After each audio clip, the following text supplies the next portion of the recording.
নমস্কার বন্ধুরা, আজকে তোমাদের সাথে পনিরের একটি দারুণ রেসিপি শেয়ার করব। সামনেই তো দুর্গাপুজো, তো দুর্গাপুজোতে অনেকেই তো বাড়িতে নিরামিষ রান্নাবান্না করো। তো পুজোর যে কোনো দিনে তোমরা কিন্তু এই নিরামিষ পনিরের রেসিপিটা বানিয়ে ফেলতে পারো। খুবই অল্প সময়ের মধ্যে বানিয়ে নেওয়া যায়। তো চলো রেসিপিটা দেখে নাও। তো প্রথমেই দেখো, আমি এখানে 350 গ্রাম মতো পনির নিয়েছি, আর এখানে আমি ক্রিম পনির ব্যবহার করছি। আর এই পনিরের রেসিপিটা করতে যে যে উপকরণগুলো লাগবে সেগুলোও দেখে নেওয়া যাক। প্রথমেই দেখো, আমি এখানে ক্যাপসিকাম নিয়েছি। এখানে আমি একটা মাঝারি সাইজের ক্যাপসিকাম ব্যবহার করছি। নিয়েছি একটা টমেটো আর ক্যাপসিকাম কিউব করে কেটে নিয়েছি। এরপর এখানে দেখো 250 গ্রাম মতো লিকুইড দুধ নিয়েছি। দুধটা আমি ভালো করে জাল দিয়ে রেখেছি। এখানে নিয়েছি পরিমাণ মতো ঘি। এরপর লাগবে এখানে 1 চামচ মতো কাশ্মীরি লঙ্কা গুঁড়ো, নিয়েছি 1 চামচ জিরে গুঁড়ো। এরপর লাগবে 1 চামচ ধনিয়া গুঁড়ো। এখানে দেখো নিয়েছি আদা আর লঙ্কা বাটা, তার জন্য আমি 1/2 ইঞ্চি আদা আর 2টো কাঁচা লঙ্কা দিয়ে আদাটা বেটে নিয়েছি। লাগবে গরম মশলা গুঁড়ো, তার জন্য এখানে আমি 1 চামচ মতো গরম মশলা গুঁড়ো নিয়েছি। এরপর দেখো গোটা মশলার মধ্যে নিয়েছি 2টো দারচিনি, 2টো লবঙ্গ, 2টো এলাচ আর সামান্য গোটা জিরে। নিয়েছি 1 চামচ মতো কসুরি মেথি, আর লাগবে পরিমাণ মতো নুন। প্রথমে দেখো পনিরটা কেটে নেব, আর পনিরটা আমি কিউব করে কেটে নিচ্ছি। আর পনিরগুলো আমি খুব বেশি বড় করেও কাটবো না, আবার খুব বেশি ছোট করেও কাটবো না, ওই মাঝারি সাইজ করে কেটে নেব। তোমরা যে যেরকম পনিরের সাইজ রাখতে চাও সেই অনুযায়ী কেটে নেবে।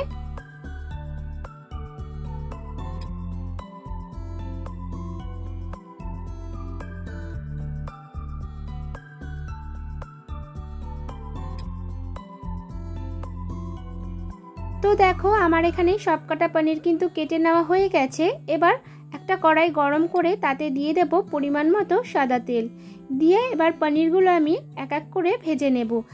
আর এখানে আমি পনিরগুলো 2টো ব্যাচে ভাজবো, যেহেতু অনেকটাই পনির একসাথে ভাজতে গেলে পনিরগুলো নাড়াচাড়া করার সময় কিন্তু ভেঙে যেতে পারে। তার জন্য আমি 2টো ব্যাচে পনিরগুলো ভেজে নেব।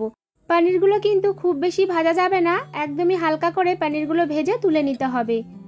তো দেখো, পনিরের গায়ে যখন একদম এরকম হালকা রং ধরে আসবে তখনই কিন্তু পনিরগুলো তুলে নিতে হবে। পনিরগুলো খুব বেশি ভাজা হলে কিন্তু পনিরের সফটনেসটা চলে যাবে, আর পনিরটা হার্ড হয়ে যাবে, তাহলে কিন্তু পনিরগুলো খেতে একদমই ভালো লাগবে না। তো দেখো, পনিরের একটা ব্যাচ ভেজে নেওয়ার পর আমি বাকি পনিরগুলো একই রকম ভাবে ভেজে নেব।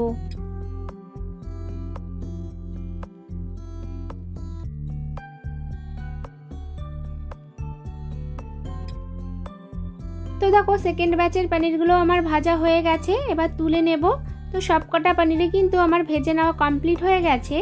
এবার ওই তেলের মধ্যেই আমি দিয়ে দেব কিউব করে কেটে রাখা ক্যাপসিকামটা দেওয়ার পর একটু নাড়াচাড়া করে নেব। ওই 1 মিনিট মতো ক্যাপসিকামটা নাড়াচাড়া করে নেওয়ার পর দিয়ে দেব কিউব করে কেটে রাখা টমেটো। তোমরা চাইলে এখানে কিন্তু টমেটোটা নাও ব্যবহার করতে পারো, আর তোমরা চাইলে এখানে ইয়েলো বেল পেপার বা রেড বেল পেপারও কিন্তু ব্যবহার করতে পারো।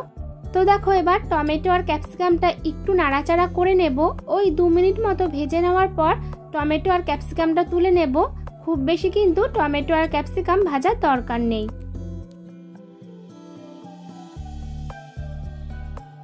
এবার দেখো, আরও কিছুটা আমি তেল অ্যাড করে দেব, সামান্য পরিমাণ তেল অ্যাড করে দেব। এবার দিয়ে দেব 1 চামচ মতো ঘি। তোমরা চাইলে এখানে কিন্তু বাটারও ব্যবহার করতে পারো। এবার তেল আর ঘিটা ভালো করে গরম হয়ে যাওয়ার পর যে গোটা মশলাগুলো নিয়েছিলাম সেগুলো দিয়ে দিলাম। এবার অন্যদিকে দেখো, একটা মশলা রেডি করে নেব। একটা মিক্সার জারের মধ্যে নিয়েছি 6-7টা মতো কাজু বাদাম, দিয়ে দেব 1.5 চামচ মতো চারমগজ। তোমরা চাইলে এখানে পোস্তও ব্যবহার করতে পারো। এবার দেখো, এই শুকনো উপকরণগুলো ফার্স্টে মিক্সিতে একটু ঘুরিয়ে নেব।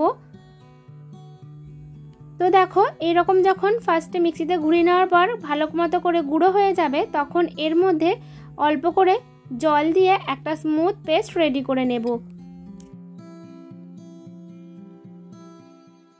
তো দেখো, এখানে কাজু বাদাম আর চারমগজটা একদম স্মুথভাবে পেস্ট করে নিয়েছি। এবার কড়াইতে যে গোটা গরম মশলা ফোড়ন দিয়েছিলাম তার মধ্যে দিয়ে দেব 1 চামচ মতো নুন। নুনটা দিয়ে ভালো করে একটু মিশিয়ে নিয়ে তার মধ্যে দিয়ে দেব যে আদা আর লঙ্কা বাটাটা নিয়েছিলাম সেটা দিয়ে দেব। দিয়ে ভালো করে মিশিয়ে নেব। আর এই আদা বাটাটা ভালো করে একটু কষিয়ে নিতে হবে। আদা বাটা থেকে যখন কাঁচা গন্ধ চলে যাবে, যে আমি চারমগজ আর কাজু বাদামের পেস্টটা রেডি করলাম সেই পেস্টটা দিয়ে দেব। দিয়ে এবার ভালো করে মিশিয়ে নেব। গ্যাসের ফ্লেমটা মিডিয়ামে রেখে 1 থেকে 2 মিনিট মতো একটু কষিয়ে নেওয়ার পর এর মধ্যে গুঁড়ো মশলা অ্যাড করব। তার জন্য দিচ্ছি 1 চামচ জিরে গুঁড়ো, দেব 1 চামচ ধনিয়া গুঁড়ো, দেব 1 চামচ থেকে একটু কম কাশ্মীরি লঙ্কা গুঁড়ো। দিয়ে এবার মশলার সাথে ভালো করে মিশিয়ে নেব। সুন্দরভাবে মশলাটা কষানোর জন্য আমি এর মধ্যে অল্প একটু জল অ্যাড করে দেব। জলটা দিয়ে ভালো করে মশলাটা গ্যাসের ফ্লেমটা মিডিয়ামে রেখে কষিয়ে নেব। মশলাটা যখন সুন্দরভাবে কষানো হয়ে যাবে আর মশলা থেকে তেল ছেড়ে আসবে, তখন এর মধ্যে দিয়ে দেব লিকুইড দুধ। তোমরা চাইলে এই রান্নাটা কিন্তু জল দিয়েও করতে পারো, তবে দুধ দিয়ে করলে টেস্টটা বেশি ভালো হয়। এবার মশলার সাথে দুধটা ভালো করে মিশিয়ে নেব। আর আমি গ্যাসের ফ্লেমটা মিডিয়ামে রেখে একটু ভালো করে ফুটিয়ে নেব। যখন গ্রেভিটা ভালো করে ফুটে আসবে, তখন এর মধ্যে ভেজে রাখা পনির আর ভেজে রাখা ক্যাপসিকাম টমেটো দিয়ে দেব।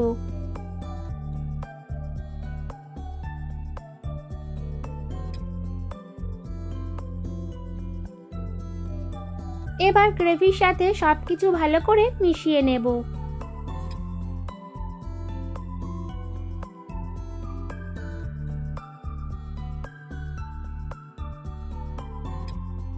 গ্রেভির নুনটা চেক করে এই সময় পরিমাণ মতো নুনটা দিয়ে দেব।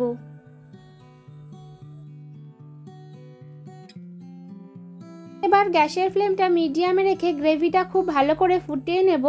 যখন গ্রেভিটা এরকম ঘন হয়ে আসবে, তখন এর মধ্যে দিয়ে দেব সামান্য পরিমাণ চিনি। এখানে আমি চিনির গুঁড়ো ব্যবহার করছি, তোমরা চাইলে দানা চিনিও ব্যবহার করতে পারো। আর এই সময় দিয়ে দেব 1 চামচ মতো কসুরি মেথি। তোমরা চাইলে কসুরি মেথিটা শুকনো খোলায় ড্রাই রোস্ট করে গুঁড়ো করেও দিতে পারো। সবশেষে নামানোর আগে দিয়ে দেব সামান্য পরিমাণ গরম মশলা গুঁড়ো আর দিয়ে দেব সামান্য পরিমাণ ঘি। তোমরা চাইলে এখানে কিন্তু বাটারও দিতে পারো। তোমরা যদি পনিরের গ্রেভিটা আর একটু পাতলা রাখতে চাও, তাহলে লিকুইড দুধের পরিমাণটা আর একটু বেশি দেবে বা জলের পরিমাণটা একটু বেশি দেবে। সবকিছু পনিরের সাথে ভালো করে মিক্স করে নিলেই ব্যাস রেডি হয়ে যাবে দুর্দান্ত স্বাদের নিরামিষ পনির। তো আজকে তোমাদের এই পনিরের রেসিপিটি কেমন লাগলো অবশ্যই কিন্তু কমেন্ট করে জানাতে ভুলো না। আমার চ্যানেলের রেসিপিগুলো যদি তোমাদের ভালো লেগে থাকে, তাহলে চ্যানেলটা অবশ্যই করে লাইক শেয়ার সাবস্ক্রাইব করে দিও। তো আজকের মতো টাটা, আবার দেখা হবে অন্য কোনো রেসিপির সাথে।